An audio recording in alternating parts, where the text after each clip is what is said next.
бидний бага суурь нь 8, x суурь нь 18. За биднэрт энэ тойрог дотор л байсан оногдох магадлалыг олох. За тэгвэл бидний PA магадлал маань S дугуйн талбайг S трапезийн талбайд хуваах ёстой. За бид нарт дугуйн талбай болон трапезийн талбайг олъё. Тэхийн тулд хэдүүлээ тойргийн радиусыг олъё гэсэн.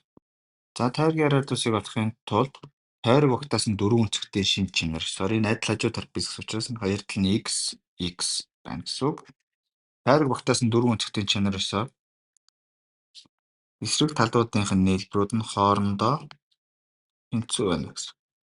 Ингээд 2x тэнцүү 26 буюу x тэнцүү 13. За бидний трапезийн хажуу тал нь 13. За адил хажуу трапез учраас ингээд хуваацах юм бол энэ хэсгийн урт 8 болно. Энэ хоёр нь тэнцүү байх ёстой гэсэн учраас энэ хоёр 5 байна гэсэн. За өндөр нь h байна гэсэн. За Pythagoras-ын теорем ашиглаад өндрөө олчих юм бол h квадрат дээр нэмэх нь 5-ын квадрат тэнцүү 13-ын квадрат.